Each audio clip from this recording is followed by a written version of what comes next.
क्योंकि गरीबों के ऊपर अत्याचार होता है, फौजी के औरतों के ऊपर अत्याचार होता है, और आप जो है जो चुपचाप बैठे रहते हैं, तो ये शोषण नहीं है तो और क्या। सबसे पहले जेपी यूनिवर्सिटी का जो शिक्षा का स्तर गिरा है उस पर हम सबसे पहले अपना फोकस करेंगे, मुद्दा रखेंगे। और हमारा 3 चीज है: शिक्षा, स्वास्थ्य और सम्मान। अभी भी हमारा देश में भारतीय संविधान मात्र 5% लागू है। ये लोग संविधान की बात तो करते हैं, लेकिन पार्लियामेंट में और विधानसभा में आज भी ये लोग संविधान को पूर्ण रूप से लागू नहीं किए हुए हैं। आपका मुद्दा शिक्षा रहेगा। शिक्षा है, बेरोजगारी है, स्वास्थ्य है, हेल्थ है, एजुकेशन है। हम आते हैं तो सबसे पहले पार्लियामेंट में बेरोजगारी पर, समाज पर हो रहे अत्याचार पर, जिस तरह से मणिपुर में फौजी की औरत को नंगा घुमाया गया, लेकिन यह सरकार चुप मौन है। क्यों मौन है भाई? क्योंकि गरीबों के ऊपर अत्याचार होता है, फौजी के औरतों के ऊपर अत्याचार होता है, और आप जो है जो चुपचाप बैठे रहते हैं, तो ये शोषण नहीं है तो और क्या है। क्या नाम है? मेरा नाम मंतोष मूल्यवासी है। आप पार्टी में जुड़ने का क्या उद्देश्य है? देखिए, हमारा पार्टी में जुड़ने का यह उद्देश्य है कि अगर केंद्र में पीपीआईडी की सरकार बनती है तो सबसे पहले हम लोग महाराजगंज से जो भी कैंडिडेट हमारे त्रिभुवन सर हैं, तो हम लोग बिहार में जितने भी कल कारखाने बंद पड़े हुए हैं, हम लोग सबको उसको चालू करवाने का काम करेंगे। शिक्षा को फ्री कर देंगे, एक समान रूप से शिक्षा को लागू करेंगे, और 1 क्लास से लेकर के बच्चा जितना हायर एजुकेशन लेना चाहता है, चाहे बीटेक चाहे एमटेक हो गया, चाहे कोई भी ग्रेजुएशन में पीएचडी करना चाहता है, मुफ्त में शिक्षा दिया जाएगा। शिक्षा हमारा रहेगा उद्देश्य, रोजगार हमारा उद्देश्य रहेगा, और पूरे भारतवर्ष में और भारत के हर जिले में एक एम्स होगा और सबका इलाज भी मुफ्त में किया जाएगा। और जितने भी प्राइवेट संस्थान है, चाहे वो शिक्षा के संस्थान हो चाहे स्वास्थ्य का संस्थान हो, सबका राष्ट्रीयकरण किया जाएगा।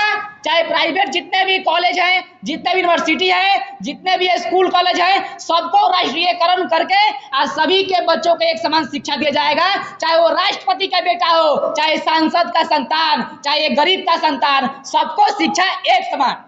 आगामी महाराजगंज चुनाव की जो आपकी पार्टी चुनाव लड़ रही है, सबसे पहले तो हम BSTV न्यूज सूचना केंद्र, महानायक टीवी को बहुत बहुत धन्यवाद देना चाहते हैं कि हमारी पार्टी PPID के जो प्रत्याशी महाराजगंज और सानेर के होने जा रहे हैं, उनसे आप लोग इंटरेस्टेड हुए और प्रेस कॉन्फ्रेंस करने का मौका दिए।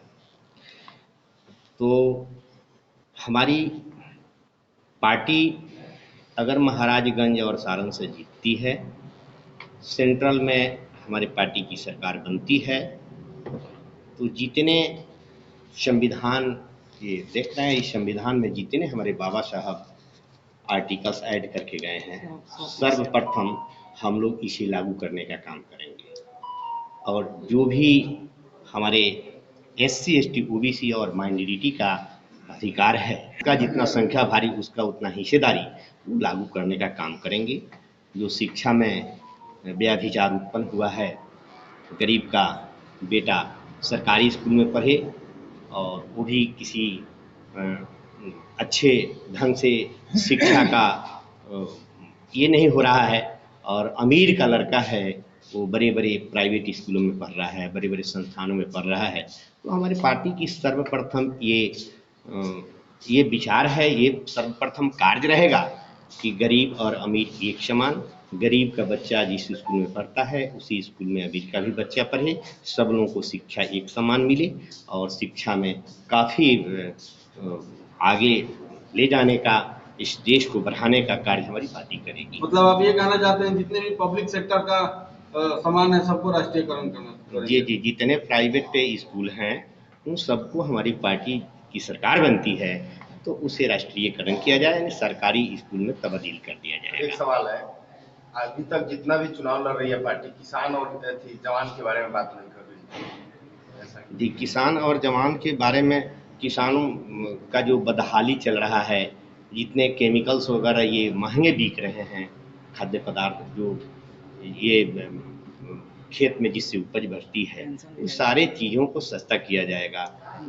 जो कर्मचारी हैं, जिन कर्मचारियों का पेंशन बंद हो गया है, उस कर्मचारियों का आने वाला जब हमारी सरकार बनेगी तो कर्मचारियों का पूर्ण रूप में पेंशन लागू किया जाएगा। ज़्यादातर देखने को मिलता है कि आप जिस समाज का आप लोग आवाज़ उठाने जा रहे हैं, उस समाज के लोग ज़्यादातर लोग उन लोगों को, मतलब जो मनुवादी विचारधारा के लोग हैं, उन लोगों को आकर लोग खरीद लेते हैं पैसा दे करके, मुर्गा दे करके। कैसे इसको पार पाइएगा आप?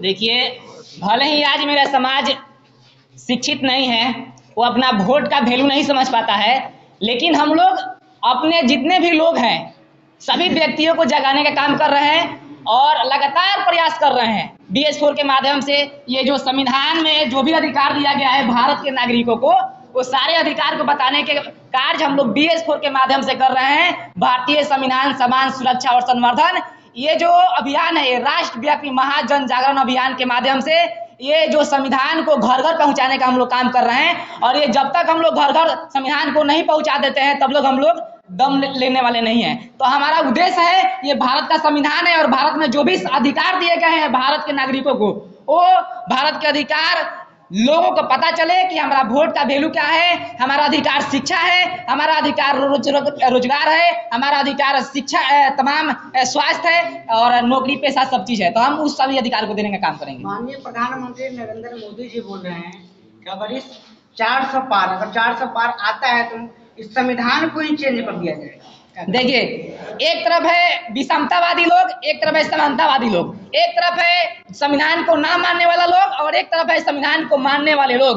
जो लोग भी इस संविधान को, मतलब इस संविधान से जिनको भी अधिकार मिला है, अगर वो जानते हैं कि भारत के संविधान से अधिकार मिला है तो अपने अधिकार को समझेंगे और अब की बार वोट उसी पार्टी को देंगे जो पूर्ण रूप से 100% संविधान को लागू करेगी। क्योंकि अभी भी हमारा देश में भारतीय संविधान मात्र 5% लागू है। ये लोग संविधान की बात तो करते हैं लेकिन पार्लियामेंट में और विधानसभा में आज भी ये लोग संविधान को पूर्ण रूप से लागू नहीं किए हुए हैं। बचाने की बात कर रहे हैं मोदी। नहीं, संविधान बचाना नहीं है। संविधान कोई वस्तु, ये कोई वस्तु अगर होता है जिसको पेटी में चुरा करके चाहे कहीं ताले में मार करके रख दिया जाता, इसमें जो अधिकार है संविधान बचाना नहीं है। हम लोग इसमें जो SC ST OBC और कन्वर्टेड माइनॉरिटी का जो अधिकार दिया गया है उसको लोगों को बताना है, यही हमारा मकसद है। आपके संसदीय क्षेत्र में इतने बड़े बड़े प्रत्याशी हैं, रूढ़ी जी है, अभी के रोहिणी आचार्य हैं, इतने बड़े बड़े प्रत्याशी के सामने आप टिक पाएंगे? क्यों नहीं? हम धरती से जुड़े हुए गरीब का बेटा हैं। एक भाई हवाई हैं तो एक सिंगापुर से आई है और अरविंद राम के सामने वो लोग कुछ नहीं है। वो लोग धन बल, बाहुबल, बहुजन बल के पीछे वो कम पड़ जाएंगे। आप अगर मान लीजिए संसद बन जाते हैं, संसद बनने के बाद आपका फर्स्ट कार्य क्या होगा? सबसे पहले होगा शिक्षा पर बात होगी, बेरोजगार पर बात होगी। और आपसे एक आग्रह करूंगा कि हमारे महाराजगंज लोकसभा क्षेत्र के जो भी जनता है, 29 तारीख को मेरा नॉमिनेशन होगा। आप 29 तारीख एकदम अपने साथ पहुँचे, हम छपरा में पहुँचे। मैं ये आग्रह करता हूँ सभी जनता से, सम्मानित जनता से, नौजुवानों से, महिलाओं से, माताओं भाइयों से, आप सभी लोग से मैं ये आग्रह करता हूँ कि आप वहाँ पहुँचे अधिक संख्या में। मेरा 26 अप्रैल को है 29 अप्रैल में सर। सारण जिला के सभी जनता जनार्दन से निवेदन है कि हमारे 26 तारीख को नॉमिनेशन में आकर के हमको उत्साह बढ़ाएं। तो देख सकते हैं कि अभी हम सर लोग से बात विचार किए। अब सर लोग के बात से आप लोग कितना सहमत है कमेंट करके अपना प्रतिक्रिया बताइए। और वीडियो फेसबुक पेज पर देख रहे हैं, पेज को फॉलो कीजिए। यूट्यूब चैनल पर देख रहे हैं तो चैनल को सब्सक्राइब कीजिए। मैं रजनीश भारती, जय भीम, जय भारत।